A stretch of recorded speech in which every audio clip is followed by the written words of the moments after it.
daal xoolal mi si. waaye mais date bi 8 bi parce que Ousmane Sonko dafa ne woon une grande déclaration bu am importance moom lay doon bi mu jeexalee ñu bari du importance moo fa ne lan ngeen ci mën a jàngale depuis mu def sortie boobu ba fi ñu tolluwaale ak tamit envergure bi nga xam ne jëlagum na ko bien avant même ñu yegg ci date bi aussi. puisque dafa waxoon y aura un avant le 8 y aura un pendant un 8 et il y aura un après c'est ce qu'il avait dit. oui. Ben l'avant le 8 déjà ñu ngi koy dund. Il y a eu les spéculations, il y a eu l'engouement des patriotes qui se remobilisent alors qu'ils étaient en léthargie depuis un bon bout de temps. Gis nga parti bi commencé nañ dundaat. Alors que on pensait que boy yi ñu ngi si yeneen quoi. Gis nga seen ci département yi cellules yi commencé nañu former waat mu mel ni yéen ñi doon nelaw en quelque sorte. Parce que même tey Thiès bi ma dëkk. tey rek ci 20h am na dégg naa ñu joxante rendez-vous benn lieu public pour def comme li am fii stade Léopold Sédar Senghor genre feu de camp en quelque sorte. Donc avant le 8 bi gis nga ak spéculation yi ñii ni lii lay wax ñii ni lii lay wax et cetera et cetera donc le 8 bi li ci am comme yegg seegul je dirais que yàlla moo ko xam. la mu ca nar a wax moom moo ko xam peut-être ak quelques ñu ko proche mais li ci am solo bu am solo rek mooy. man dama jàpp ni comme on dit souvent la nature a horreur du vide. Politique boo koy def sa présence dafa nekk loo xam te ni c'est très très important puisque bi ñu jëlee réew mi ba léegi dañu arrêté woon lépp ni dañu teg lépp ci suuf bind ay notes yokk ko seen i waa parti ni plus de vente de cartes plus d'installation de cellules on arrête tout. Ouais. Parce que boobu am na lu ñu ci doon bañ parti buy door a ñëw au pouvoir après sa mbaxloo lay doon. Installation cellules yi di waajal ay congrès et cetera mën na indi yeneen problème ñu arrêté lépp législative yi ñëw gis nga ñu def liñ ci war a def boobu ba léegi gis nga opposition bi même bu ñu amul benn leader bu jiite mais opposition bi aussi ñu ngi jax-jaxal ñu ngi def seen i marche ñu ngi def seen i communication léegi yow boo toogee benn place bàyyi opposition bi ak terrain bi mais est-ce que bu yàggee ñoom du ñu gën a engranger ful du ñu dem ba nekk ci xelu sénégalais yi ba finalement ñi leen gëmul woon sax. gëm leen léegi nag man jàpp naa ni loolu moo tax Pastef tam benn moment ni arrête il est temps que ñun tamit ñu jóg remobiliser waat les troupes wax ak suñu ay militants wane ni suñu force de mobilisation tey la fi gën a nekk et surtout wane ni puisqu'on disait que gouvernement bi ndaw ñi leen toppoon weddi nañ leen bon on verra est-ce que ba léegi ndaw ñi ñu ngi suñu gannaaw wala déedéet. Parce que man li ma seetlu ci Pastef peut-être nuroowul ak yeneen parti Pastef da ngay ñëw bokk ci bi ñuy ñëwee ñoom dañoo tàmmal seeni militants cotisation maanaam da ngay ñàkk wala nga ñuqi un jeune boo xam te ni dafa sacrifié wu cotiser ci biir parti bi def ci prison jëli ci ay gaañu jaar ci yenn dund yoo xam dund na ko ci souffrance comme le don de soi pour la patrie kooku noonu pour mu démissionner ci parti bi du yomb day neex da ciy nekk day metti da ciy nekk parce que danaan ba cotiser jotee dama cotiser bi xeex jotee dama xeex pourquoi ma koy bàyyi yëfamu daal yëfam la du ko bàyyi kenn comprendre nga moo tax coow li muy bëri pour nga gis nit ni bàyyi naa Pastef yombul te l'autre chose aussi dafa am mooy leader yi bëri nañ biir Pastef mais ndaw ñi lan nga dégg ñuy wax Sonko rek la ñuy topp lijjanti wuñ yeneen profil. non maanaam campagne Sonko Diomaye di gouverner Sonko rek la ñuy toog. non Sonko moo jiite parti bi non en fait yow man dama lay wax li ndaw ñi di wax. yow nga may wax lañ doon campagne j'ai pas dit ça dama ni. ndaw ñi seen discours lan nga ci dégg Sonko rek la ñuy topp. topp Sonko moo tax ba mu ne leen Diomaye laa choisir nit ñi topp Diomaye. Ah d'accord. bokkul ak ay as mooy Diomaye ak Sonko mooy Diomaye loolu benn période la woon. période électorale la woon ñu génn slogan bi pour wan nit ñi yéen ñi bëggoon a fal Sonko fi ñu toll nii jàpp leen ni Diomaye mii mooy Sonko mi ngeen bëggoon fal. te Sonko dafa yëkkati loxoom ni leen. Diomaye mii ngeen gis man sax moom a gën a jóg. kon da leen jaay Diomaye. mais jeunes yi ba tey Sonko mi jiite seen parti moom la ñuy déglu moo tax à chaque fois bu yaakaar yi mel nee ni dafay dem ba tas. waaw wala gars yi commencé nañu réeroo. bu génnee wax nga gis ñëpp nekkaat teguwaat ci rang yi. waaw ñu topp rang yi. waaw mais est-ce que du loolu la bëgg a firndeel suba puisque bi ñuy waaj a jël nguur gi am na lu mu diggee woon ndaw ñi yaakaaroon nañ ni bu ñu jëlee nguur gi dañ fiy jëlee ñi fi nekkoon yore appareil bi. parce que Pastef nag comme ni ma leen ko waxee la dernière fois jeunes yu bëri am nañu benn déception bi moo di yaakaaroon nañ ni bu ñu jëlee réew mi mais écoutez ñoom ku ci nekk ci ñoom non ni nga sonne woon ci parti bi ba am ci benn taxawaay noonu ngay am foo nekk sa loxo nekk ci biir yëf yi mais bi ñu jëlee réew ba léegi gis nga ku nekk fa nga nekkoon te la nga nekkoon di daan doole majoritairement ci loolu nga ko ne di nekk. mais léegi demee dina leer il faut que mu jox ndaw ñi explication. d'accord li mu leen doon dig lan moo ko teree sotti jusqu'à présent fan la yëf yi sooxe ak perspective yi aussi foog mu ñëw ci parce que l'espoir c'est ce qui fait vivre. voilà donc il faut que mu joxaat leen beneen lueur d'espoir ba ndaw ñi gën a jàpp ni nee na il y aura un après l'après le 8 c'est quoi il y aura des annonces on verra ce qu'il va dire aux jeunes mais li ma doon jël na jàll mu ngi naan damay jël na sama big bi fii lay bañ heure ma ñëwee big bi day càng légitimité boobu noonu peut-être ak ndaw ñi espoir bi ñu am ci moom suba mais ni ñu songee mbir mi mais ni ñu songee mbir mi ak doye bi ñu ko jox ba pour nga mën ko qualifier sax dafay xaw a jéggi dayoo mais c'est pas une première le 8 novembre 2023 Kër Massar daanaka li am fii moo amoon Kër Massar te ñii di ñëw fii tey ñoom Kër Massar lañ jàpp ni dañ ko war a jéggi dañoo war a def lu ëpp li amoon Kër Massar parce que meeting yi Pastef amal yëpp bi amoon Kër Massar bi Diomaye naan Sonko la ñu bëgg mais meeting boobu amul bu ko gën a rëy bu Pastef mobilisé comprendre nga te même jour bi la muy 8 novembre nit ñuy jógewaat fu nekk war a ñëw parking ba parce que jàpp nañ ni y aura beaucoup plus de monde ñoom it ñu laaj espace bu gën a yaatu léegi nag pourquoi engouement bi mais écoutez jeunes yi mooy li ma la wax sànq rek falu nañu ñu ngi ci nguur gi y a tant de questions yoo xamante ni ils attendent des réponses leader bi moo leen woo ku la woo mais jox la mbaa mu wax la am de contexte bi ak coow li ci am ñu bari ne pourquoi période bi ku toll nii ak li muy waxee ci jafe-jafe ci biir réew mi talul dara lu dul naan day dajale ay mbooloo di wax au même moment situation économique bi et tout. oui mais xam nga politique dafa am temps. politique dafa am temps di jël congé. jiite réew terewul la tax nga yegg ci instance boobu c'était la politique. politique boobu mënoo ko bàyyi. boo ko bàyyee ñeneen ñi ña nga ca donc mieux vaut la tax a falu il faut que nga koy bàyyi xel tout le temps. dafa politique ba falu politique boobu dafa war a xam ni c'est un leader de parti il dirige un parti boobu dafa nekk ci géewu politique bi ci arène politique la nekk oui mais écoutez li parti yeneen yi di def di dund di yaatal mais écoutez parti ku avancé wul da nga taxaw te ku taxaw boo deful nag nit ñi romb la il faut que ñoom it ñu dundal seen parti lu weesu coow lekk yooyu lan la ñu mën a xaar comme luy nekk une grande surprise je parle pas du discours mais ci contenu rencontre bi loo xam ne nii nit ñi dinañ mën a jàpp ne donc peut-être bon sang lii lu ci doon mënul ñàkk la. ci ndaje mi à part discours. oui. je vois pas gisuma moom laa la wax on peut moi je suis pas dans le secret des dieux damay à peu près mais li may à peu près yëpp ci discours bi rek laa ko mën a cantonner. par rapport aux perspectives Pastef. oui gestion pouvoir.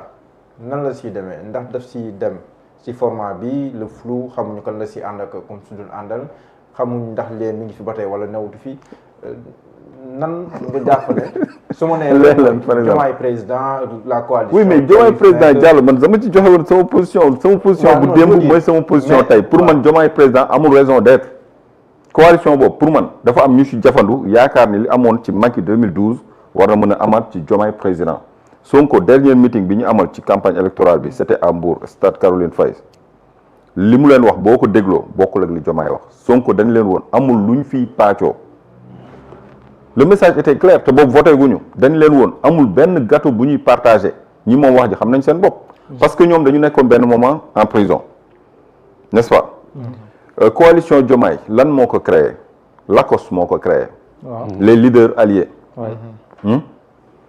c'était pour Ousmane Sonko pour le candidat Ousmane Sonko. effectivement. voilà mu ngi nekk en prison. boobu mu ngi nekk en prison. ñu créé seen Lacoste. ñoom Mamadou Lamine Dianté. ñoom Moustapha Guirassy. bi ñu créé seen Lacoste c'était pour Sonko.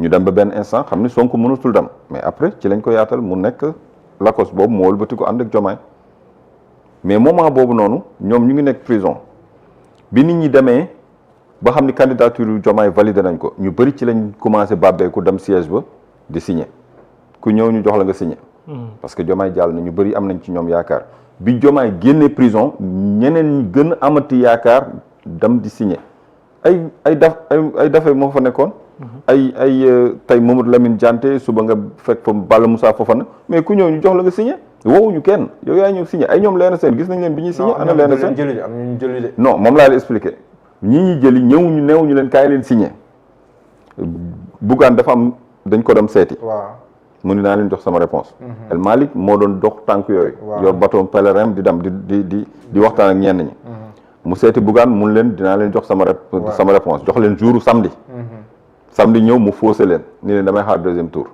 Abdourahmane Diouf ñu seeti ko mu ni leen ñu bëri dañu bëggoon ñëw ma gàntal leen te yéen xam naa ni alaakuli al yéen laay àndal moo tax ma nangu sax seen ñëw bi waaw kay sans condition après mu ne asay Diomaye as non Mohamed da ngay def digression.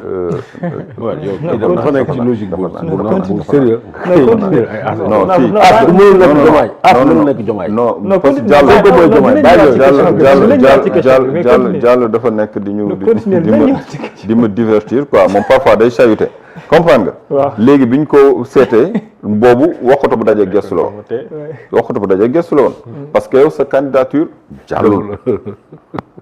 Abdourahmane Diouf moment boobu noonu bu demoon campagne électorale Abdourahmane Diouf est-ce que du ruiné est-ce que xam nañ campagne électorale li muy ñi demoon yëpp 0,00 la ñu am 0,00 sa caution 30 millions nga perte ko ci Mali Foro pour yow loolu caaxaan la ku def 30 millions ci caution déposé ko CDC war koo perte kooku lu mu néew di nga ñàkk 50 millions pour wër Sénégal ak conditions yi muy laaj campagne électorale du ay caaxaan am na ñoo xamante ni wokkatu bu daje gestu la woon am na ñoo xamante ni seen parrainage ñu invalidé ko sax c'était une aubaine pour ñoom parce que bu ñu leen bàyyi woon rek ni leen dem leen du ñu dem ils n'iront nulle part Diamniadio bii duñ ko passé comprendre nga seeti nañ ko local jot na awaleen ni demul législative jot awaleen ni demul xaar ba présidentielle mun day dem d'accord soit léegi mënul matal profil bi aussi dafay compter ban profil bi ban profilam lan la woon d'autant plus bi mu d'accord am na débat boo xam ne nekkoon na fi il a tenu des débats yoo xam ne il a bien défendu. sur la monnaie. léegi sur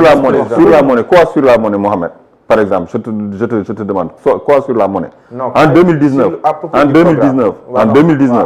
waaw bàyyi ma wax la en 2019 Babacar mu ngi nii di ma déglu en 2019.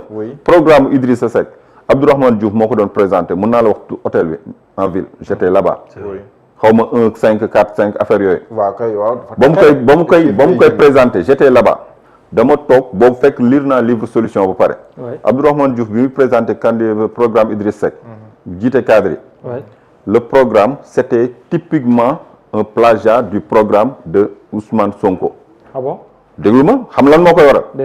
dafa expliquer point par point ci monnaie ci agriculture ci santé ci nangam ba mu ñëwee ba ci monnaie tu sais ce qu'il a dit. te monnaie bokkul seen programme de.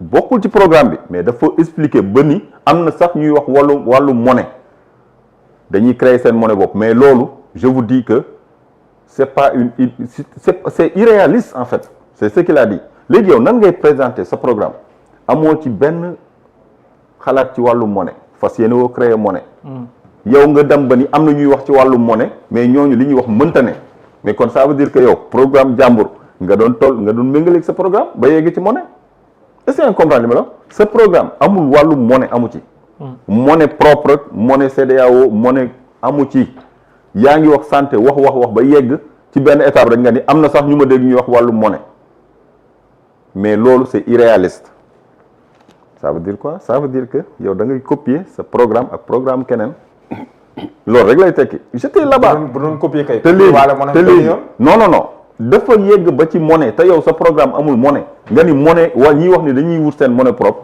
ñooñu seen idée boobu c'est irréaliste parce que mënta ne te yow sa programme amoo ci benn idée ci wàllu monnaie li fi nekk le statu quo nga bëgg a conserver kon kay copier wu mais Diallo est-ce que nga comprendre sama raisonnement fi ma lay wax ni d'accord li ma déglu ci point par point mooy li ma dégg fële ci industrialisation ci wàllum santé ci nangam jékki-jékki nga ni am na ñuy wax wàllum monnaie mais seen idée boobu sax c'est irréaliste lu fi indi am na ñuy wax wàllum monnaie puisque yow xalaatoo benn yoon génn monnaie CFA d'accord kon état boobu da nga ko waroon tëb. léegi yow nga ni dafa bokkoon nag ñoom ay programme ba ci wàllu monnaie lan la wax ci wàllu monnaie luy nuróog dafa bokk ak ñi programme. non je veux dire bi muy doogaa bi Diomaye président lancé son programme un débat s'était posé autour de la monnaie nan lañ siy demee ak tamit sur le poste de vice-président bu nekk yaa ngi koy fàttaliku grand Pape Cheikh wala boobu boobu ñëwagoo woon léegi bi loolu amee gars yi explication yi dafa desoon mais bi as ñëwee. maanaam gars yi bi ñuy campagne ci terrain bi as ma nga nekkoon ca plateau yi loolu nga mu bëgg expliquer. parce que moment boobu moom 10 jours la nit ñi amoon. kaso la ñu génne non mënoo ko booleeg plateau. non mënoo ko booleeg plateau. Diomaye bañ koy interviewé Diomaye bi ñu koy interviewé sax gis nga dañ ko fekk ci biir campagne bi mu génn ci fa mu doon dalloo war a tegu ci tali bi booy jël ko. interview mais moment boobu koo xam ne dañ la jiitoo ay fan. yow daanaka fukki fan nga amoon pour dabe ji. mais loolu c'était nécessaire parce que. polémique est-ce que yaa ngi fàttaliku benn avant non benn poids bi nga bëgg a jox Abdourahmane Diouf. weddiwu ma ko mais dama bëgg nga expliquer ma ko. non grave non yooyu yaay wax man. parce que musul dem ci élection Tëngéej ba mu dëkk man ñan laa jàpp ni ñoom ñooy les alliés naturels de Diomaye ou de Sonko. mooy ñi nga xam te ils sont issus de la coalition Yewwi Askan Wi. man ñooñu laa jàpp ni ñoom ñooy ay alliés naturels ay alliés yoo xam te dañu légitime parce que Yewwi Askan Wi ñi àndoon ak Sonko ci Yewwi Askan Wi ñooñu noonu képp ku ci nekk tey ci coalition bii nii wala nga nekk tey allié ce régime man jàpp naa ni yow au moins mën nañ am ci yow tuuti considération parce que biir Yewwi Askan Wi on sait que ci compagnonnage bi beaucoup de masques sont tombés on a su qui est qui ci biir compagnonnage boobu lu ne xew na fa. Les gens ont été victimes d'injustice. Malgré tout, mais ils sont restés bien sûr fidèles à Yewwi Askan Wi et à Sonko jusqu'au bout. Bien sûr moo tax man la ci biir coalition boobu man ñooñu laa jàpp ni ñi mën a ànd ak régime bi en place. ba ñu war leen a wóolu foofu rek la ñu mën a soqee ko. mais il faut pas oublier qu'à un certain moment Déthié Fall aujourd'hui bi ñuy waxtu à un certain moment il a subi pas mal de critiques et pas mal de doutes. Déthié Fall dans Yewwi Askan bi malgré rôle bi mu engagé woon ci liste yi ak ci élection yi. loolu aussi il faut pas l'oublier Déthié Fall. oui non xam nga ay doute nga wax. waaye doute kay c'est le doute est permis. et pas mal de critiques aussi. oui mais critique ak doute c'est permis parce que bu ñu la nee yow yaay sunu mandataire nga xëy suba naane kaani suñu liste ba ñu naan jox nañ ko Massamba joxaat ko Mademba kooku dem ba ci biir rocc ci dugal diw mais écoutez ku mënul mais dañuy douter pourquoi duñu douter. yow la yaay mandataire bi ñu jox la sunu liste dama déposé nga dem ba ci biir nga ni jox naa ko Massamba dem ba après ba mu demee ba ci biir nee na dafa xoos fii yokku ci kii ba liste bi ñu invalidé ko kan lañ koy jiiñ ku dul mandataire bi. léegi ku la joxeloo sunu liste kon kay doute bi c'était permis. c'était permis et le silence du président Diomaye benn ñaareel ba comme yóndee woon na si xew aas ba ndax suba moom xalaat nga mu yóndee wala mu def loo yóndee. wala mu teew. man am naa ci. non dinañ am naa ci lu wóor waaye du ma ko wax. non dinañ non man danga ne am naa ci lu wóor ma aj sama nooy. am naa ci lu wóor waaye du ma ko wax. am naa ci lu wóor te mën naa la ko wax mooy dina ñëw suba. loolu mën naa la bëgg juste préciser baal ma après mooy bi may wax xeex bi am ministère de l'enseignement supérieur. j'ai dit le SG c'est pas le SG c'est le DAGE. Je vais préciser il s'appelle Leyti Mbeng il occupait moom mooy nekkoon délégué national aux finances du parti Awalé. Pour ceux qui disent que faluñu kenn moo nekkoon DAGE bi d'ailleurs il a été relevé le 25 septembre bi passé il a été relevé de ses fonctions et remplacé. D'accord waaw loolu li ma d'accord ci Babacar aussi mooy ñu naan ay dafa am lu ñu jël ci ci Abdourahmane Diouf dañ ko fal ministre ki ko fal am na droit changer ko poste. ban poste lañ la fal ñun la lii sa ndono la. y en a pas. mais lan moo tax Daouda Ngom mi ñu yóbbu enseignement supérieur neewul carrément man dañ ma waroon bàyyi ministère de la transition écologique puisque commencé woon naa comprendre les rouages. léegi Bira par rapport ak laaj bi. présence voilà le silence du président Diomaye par rapport à cela ak tamit ndax dina def lu raw la mu defoon si xew aas bi am déet. lan la def ci xew aas bi. yónnee. gis naa sax as dem Brésil ni dama ñëw teewal président de la République. donc il est devenu léegi émissaire du président ou envoyé spécial du président. mais président ko fa yónni mu teewal ko fa. mais tu es ministre dans le gouvernement tu représentes l'État du Sénégal tu représentes le gouvernement. oui. mais boo bindee ni je suis damay représenter président xam nga gis nga ñooñu. man dama jàpp ni fi ñu toll nii moom yooyu yëpp c'est dafa nekk loo xamante ni comme li am na ko fi soulevé sànq. jàpp nañ ni daal fi ñu toll nii Sonko Diomaye tandem la xaw ma duo la il faut que ñu kase ko. ñi ko bëgg a kase seen pexe bu juboon du ñu bokk ci biir gouvernement Sonko Diomaye parce que seen pexe c'était autre chose Abdourahmane Diouf bu pexeem juboon dëggantaan Idrissa Seck lay fal ci bopp réew mi. ba loolee sottiwul bu sañoon moom ci boppam mooy falu ci bopp réew mi parce que Abdourahmane Diouf man dafa am benn constat bu ma constaté bu ma gis ci moom. mooy à chaque fois bu dee bon côté politique laay wax. à chaque fois buy wax ak Sonko dina ci dugal sama bleu la doo leen seetlu lool. sama bleu la. tu sais waa UGB noonu la ñuy xalaate waa UGB ñun UCAD lañ jaar waa UGB képp ku la jiitu yow yaay bleu parce que boo ñëwee da ngay am un parrain ci étudiants yi ku la féete kaw léegi yow après tu deviens son bleu moom comme bokk na ci première promotion grand bi ma tette nii si métier nii grand bi mosoo ko jox àllarba xam nga moom comme moo bokk na ci première promotion UGB moom jàpp na ni ñii ay bleu lañu parce que ils sont venus après bien après lui comprendre wax na ko ci meeting bi mu demee woon xaw ma Thiès la woon meeting législatif bi mu takkee casque bi écouteurs yi di wane ni bu leen fàtte ni sama bleu la yooyu yëpp dafa nekk ay genre complexe yoo xamante ni du dañ ci nit jamais. non mais mën nañ ko ci dans le sens positif. non positif moo tax man la loolu aspect politique laay wax. waxuma aspect état. waaw politique laay wax loolu noonu dafa am jeexital bu muy def jeexital bi mooy da ngay jàpp chaque fois que ni non mais ak nu mu mënti demee situation bee demee nii rek mais man.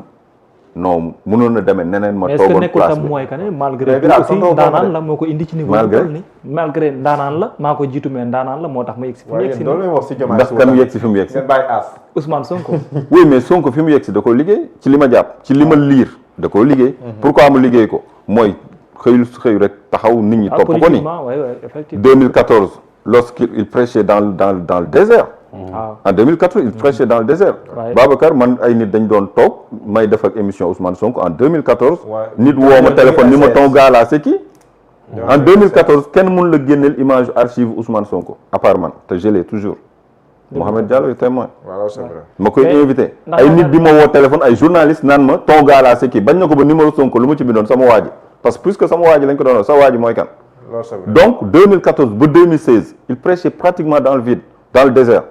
mais 2016 bi mu commencé am tuuti tour ñu koy dégg tuuti mais Macky Sall dàq ko fa la affaire bi commencé nag nit ñi di def focus sur moom surtout la diaspora diaspora bi ñoo njëkk a découvrir Sonko ñoo njëkk a découvrir programme Pastef parce que li ñu doon wax dafa dépassé woon xelu sénégalais ci wàllum politique discours bi ñu tàmmaloon bokkul ak discours bi Sonko indi raison pour laquelle bi ñu ko dàqee 2016 2017 mu nekk député Canada moo ko gagné te boobu mosul teg tànkam Canada. te Canada on sait que c'est l'immigration intelligente. voilà. Diomaye ndax yaakaar nga mu teewam déet. non Diomaye mu teew Diomaye mu ñàkk a teew. Diomaye il est membre de Pastef les Patriotes. Diomaye il voulait se positionner au-dessus de la mêlée tekki na ndombol tànkam ci biir parti bi. il n'est plus SG. mais il reste un militant du parti Pastef. Diomaye sa famille c'est le Pastef. Diomaye sans le Pastef Diomaye qu'est-ce qu'il va devenir. Diomaye c'est Pastef Diomaye ay texte Pastef Diomaye da koo bind. mais Diomaye mooy Pastef. d'accord sa famille naturelle c'est le Pastef. Diomaye sans le Pastef qu'est-ce que Diomaye va devenir. donc mu ñëw ci meeting bi ma nga fa mu ñàkk a ñëw ma nga fa. léegi nag lan mooy juddu ci discours leader bi suba loolu moom man sama xam-xam je suis pas dans le secret des dieux. mais man bëgguma di focaliser ci dana ca dem du ca dem. bu ca demee moom la non bu ca demee Diomaye la c'est le président de la République mais c'est le militant du parti Pastef représente yoru fa ndombol tànk yoratu ko fa mais il reste militant te n'oublions pas que ñoom daf nañ ko président d'honneur du parti. mais est-ce que ku yebal ci ndajeeb ab allié sañ ngaa raté ndajeeb sa parti politique. mais mais kan la ñu yebal Aldiouma Sow. waay la ñu yebal ci ndaje ma invité nañu. Diomaye wala jox nañ ko carton d'invitation mu yónni Aldiouma Sow il est ministre conseiller bien sûr mais il représente pas le parti Pastef on parle du parti Pastef ndaje suba mi wàllum parti la muy parti bu tudd Pastef comprendre nga bu dee Pastef invité nañu Diomaye am bu ko neexee dem bu ko neexee yónnee sa Aminata Touré bu ko neexee. d'accord baax na. wala la présence de Diomaye c'est une condition sine qua non wala. non en fait ça attire. ñàkk fa dem lu muy tekki dara. waaw mais bu demee tam am na lu muy tekki rek. bu demee lan lay tekki dara. lu bari mais bu demee lan lay tekki c'est un militant. wala spéculation yi rek lay balayer. spéculation yi lay balayer. spéculation yi nag kenn mënu cee dëkk. d'accord chaque jour dañoo xuloo chaque jour nee nañ xeex nañ ci biir palais ba chaque jour ay réalité bi ñëw di leen weddi mais tamit saa waay jàmbaar ay kàcc nit mënu cee dëkk nag nañu wax lu ñu xam te bañ a wax loo xamante ni c'est juste pour alimenter la spéculation. d'accord ndajam suba mi bu ma la ni woon lii la wala lee la day mel ni man sama tëdd ci lal yeewu wóor na ma. te dara wóoru ma ci Diomaye de am naa xibaar ne dina dem. bu demee tamit ñoom la rek. am naa xibaar ñoom la rek. xam nga nag fu muy mujjee ji suba. moytul suba ñu vaar la. ñoom la rek. non même buñ ma vaaree tam garaawul. bu demee tamit Diomaye bu demee tamit information bu demee taxul asamaan si taw. dama la grave waaw position bi. te lu ma gis ñu defar ci ginnaaw it yaakaar naa. dama la grave si alors Pape Cheikh l'opposition sénégalaise moom tamit dafa doon day rivaliser wu. organiser ñaxtu national mais cherchant d'abord à avoir l'unité mais au moins pour contrer également aussi li Pastef